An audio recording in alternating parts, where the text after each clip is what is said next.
अगर आप समझते हैं कि पंजाब की राजनीति सिर्फ आम आदमी पार्टी, कांग्रेस और अकाली दल के बीच सिमटी हुई है तो जरा रुकिए, क्योंकि पंजाब की जमीन के नीचे एक ऐसी सियासी हलचल चल रही है जिसकी गूंज दिल्ली तक सुनाई देने लगी है।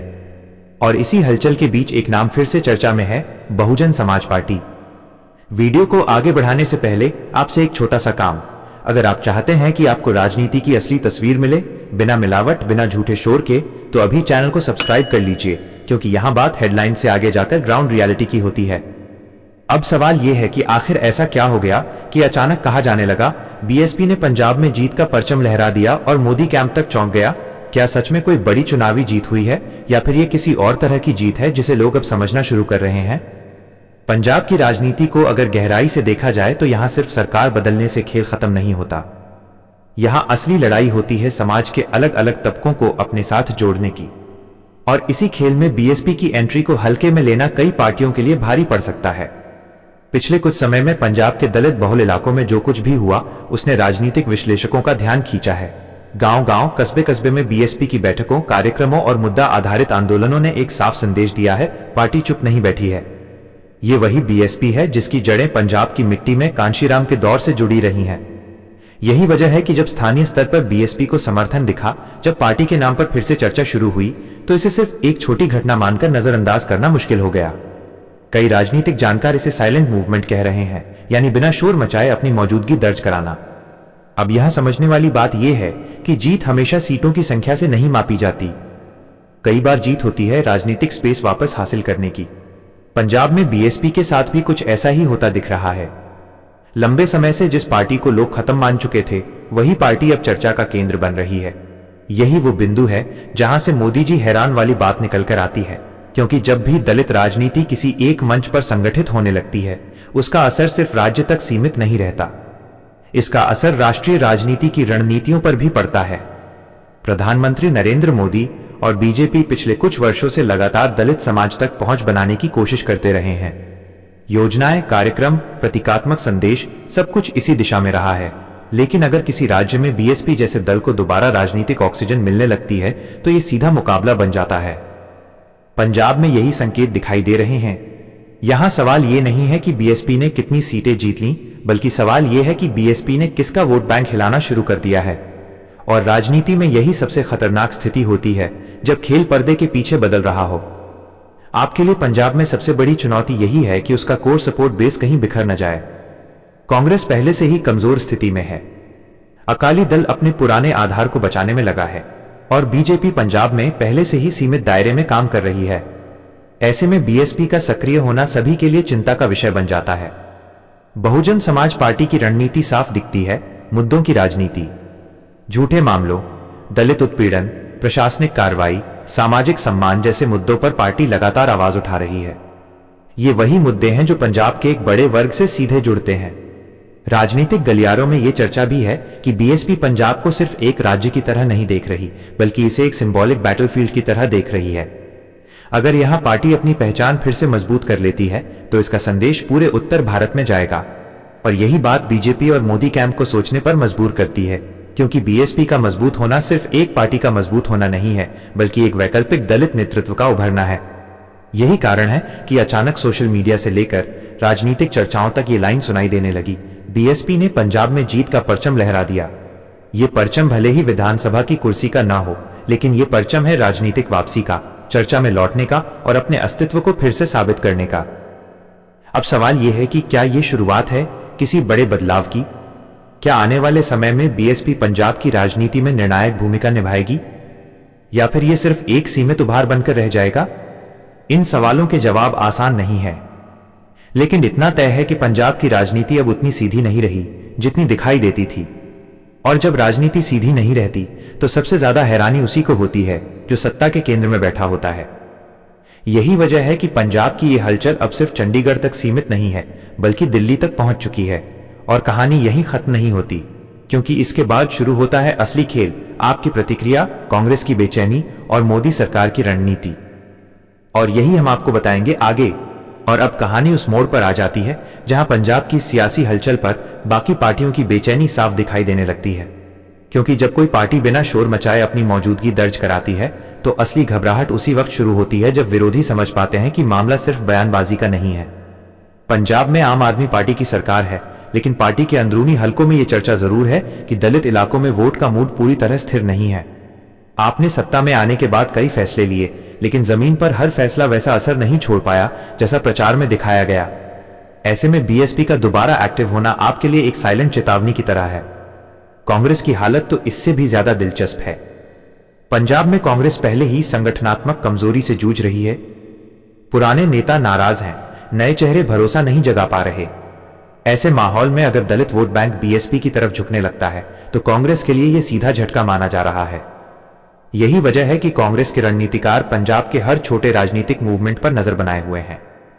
अकाली दल की बात करें तो उसका पारंपरिक आधार ग्रामीण और सिख राजनीति से जुड़ा रहा है, लेकिन अकाली दल भी जानता है कि पंजाब में दलित आबादी किसी भी चुनाव में निर्णायक भूमिका निभा सकती है। अगर बीएसपी इस वर्ग में अपनी पकड़ मजबूत करती है तो इसका असर सीटों के गणित पर पड़ना तय है। और अब बात करते हैं उस एंगल की जिसकी वजह से यह कहा जाने लगा कि मोदी जी हैरान है। दिल्ली की राजनीति हमेशा राज्यों से मिलने वाले संकेतों पर चलती है। केंद्र सरकार के लिए पंजाब सिर्फ एक राज्य नहीं है, बल्कि एक राजनीतिक संदेश देने वाला मंच भी है। अगर यहां दलित राजनीति किसी एक स्वतंत्र दिशा में बढ़ती है तो यह राष्ट्रीय स्तर पर रणनीति बदलने की वजह बन सकती है। बीजेपी ने पिछले कुछ वर्षों में दलित समाज को लेकर बड़े स्तर पर योजनाएं और प्रतीकात्मक फैसले लिए हैं, लेकिन बीजेपी ये भी जानती है कि अगर बीएसपी जैसे दल को किसी राज्य में दोबारा नैरेटिव मिल जाता है तो मुकाबला सीधा हो जाता है, क्योंकि तब सवाल योजनाओं का नहीं बल्कि नेतृत्व और पहचान का बन जाता है। यही वजह है कि पंजाब में बीएसपी की गतिविधियों को अब सिर्फ स्थानीय राजनीति मानकर नहीं देखा जा रहा, ये एक टेस्ट केस की तरह देखा जा रहा है। क्या बहुजन राजनीति फिर से अपनी पुरानी ताकत हासिल कर सकती है? पंजाब की खास बात यह है कि यहां की राजनीति बहुत तेजी से करवट लेती है। जो पार्टी आज हाशिए पर दिखती है वही कल चर्चा के केंद्र में आ सकती है। बीएसपी के साथ भी फिलहाल यही स्थिति बनती नजर आ रही है। पार्टी ने न तो कोई जल्दबाजी दिखाई, न ही कोई बड़ा दावा ठोका, लेकिन उसकी मौजूदगी खुद बोलने लगी। सोशल मीडिया पर भी यह बदलाव दिख रहा है। जहां पहले बीएसपी को लेकर सन्नाटा था, अब वहां बहस शुरू हो चुकी है। समर्थक इसे वापसी बता रहे हैं, विरोधी इसे ओवर हाइप कह रहे हैं। लेकिन राजनीति में सबसे खतरनाक स्थिति वही होती है जब किसी पार्टी को लेकर बहस शुरू हो जाए। पंजाब में दलित समाज के मुद्दे लंबे समय से अलग अलग दलों के बीच बढ़ते रहे हैं, कभी कांग्रेस, कभी अकाली दल, कभी आप। लेकिन बीएसपी का दावा हमेशा यही रहा है कि वही इस वर्ग की असली राजनीतिक आवाज है। अगर यह दावा जमीन पर थोड़ा भी मजबूत होता है तो इसका असर सिर्फ पंजाब तक सीमित नहीं रहेगा। यही वजह है कि राजनीतिक विश्लेषक इसे आने वाले समय का ट्रेलर मान रहे हैं। अभी तस्वीर पूरी साफ नहीं है, लेकिन इतना तय है कि पुरानी राजनीतिक समीकरणों में दरार पड़ने लगी है। अब बड़ा सवाल यह है कि क्या बीएसपी इस मौके को भुना पाएगी? क्या पार्टी संगठनात्मक तौर पर इतनी मजबूत है कि इस चर्चा को वोट में बदल सके, या फिर यह हलचल कुछ समय बाद ठंडी पड़ जाएगी? इन सवालों के जवाब आने वाले समय में मिलेंगे। लेकिन फिलहाल इतना साफ है कि पंजाब की राजनीति में एक नई कहानी लिखी जा रही है, और इस कहानी को नजरअंदाज करना किसी भी बड़ी पार्टी के लिए आसान नहीं होगा, क्योंकि जब राजनीति चुपचाप दिशा बदलती है तो सबसे बड़ा झटका उसी को लगता है जो सोचता है कि सब कुछ उसके कंट्रोल में है। और इसी मोड़ पर कहानी और भी दिलचस्प हो जाती है, क्योंकि इसके बाद सामने आता है वो पहलू जहां बीएसपी की रणनीति, भविष्य की तैयारी और राष्ट्रीय राजनीति से उसका सीधा टकराव साफ दिखाई देने लगता है। और यही हम बात करेंगे आगे। और अब बात उस हिस्से की जहां बहुजन समाज पार्टी की ये पूरी हलचल सिर्फ पंजाब तक सीमित नहीं रह जाती, बल्कि इसका सीधा रिश्ता देश की बड़ी राजनीति से जुड़ने लगता है। क्योंकि पंजाब में अगर बीएसपी खुद को दोबारा स्थापित करने में कामयाब होती है तो इसका संदेश सिर्फ चंडीगढ़ नहीं बल्कि लखनऊ, दिल्ली और नागपुर तक जाएगा। बीएसपी की राजनीति हमेशा से शोर से ज्यादा साइलेंस पर टिकी रही है। ना बड़े बड़े वादे, ना रोज प्रेस कॉन्फ्रेंस, बल्कि जमीन पर काम और सही वक्त का इंतजार। पंजाब में भी पार्टी लगभग उसी मॉडल पे आगे बढ़ती दिख रही है। पहले संगठन को मजबूत करना, पुराने कार्यकर्ताओं को जोड़ना और फिर धीरे धीरे मुद्दों के जरिए अपनी बात रखना। पंजाब का दलित समाज लंबे समय से खुद को राजनीतिक रूप से बटा हुआ महसूस करता रहा है। अलग अलग चुनावों में उसका वोट अलग अलग पार्टियों के पास गया, लेकिन स्थायी नेतृत्व की कमी हमेशा बनी रही। बीएसपी इसी खाली जगह को भरने की कोशिश कर रही है। यही वजह है कि पार्टी का संदेश भावनात्मक भी है और राजनीतिक भी। अब यहां एक और बड़ा सवाल उठता है क्या बीएसपी अकेले दम पर यह लड़ाई लड़ पाएगी या आने वाले समय में कोई नया समीकरण बनेगा? पंजाब की राजनीति गठबंधनों के लिए जानी जाती है। इतिहास गवाह है कि यहां बिना समझौते के सत्ता तक पहुंचना आसान नहीं रहा। ऐसे में बीएसपी की हर चाल को बाकी पार्टियां बहुत ध्यान से देख रही हैं। राष्ट्रीय राजनीति की बात करें तो बीएसपी का मजबूत होना हमेशा केंद्र की रणनीति को प्रभावित करता रहा है, खासतौर पर जब बात दलित वोट बैंक की आती है। बीजेपी की पूरी कोशिश रही है कि दलित समाज में अपनी पकड़ मजबूत बनाए रखे, लेकिन अगर बीएसपी फिर से उस नेतृत्व की भूमिका में आती है तो यह मुकाबला सीधा और कठिन हो जाएगा। यही वजह है कि राजनीतिक गलियारों में यह कहा जाने लगा कि मोदी कैंप पंजाब के संकेतों को नजरअंदाज नहीं कर रहा। भले ही खुले तौर पर कोई प्रतिक्रिया न दी जाए, लेकिन रणनीति वहीं से बननी शुरू हो जाती है जहां से खतरा महसूस होता है। बीएसपी के समर्थक इसे एक नई शुरुआत मान रहे हैं। उनका कहना है कि पंजाब में पार्टी ने जो राजनीतिक स्पेस दोबारा हासिल की है वही आने वाले समय में बड़े नतीजों की नींव बनेगी। वहीं विरोधी इसे सिर्फ एक सीमित उभार बता रहे हैं।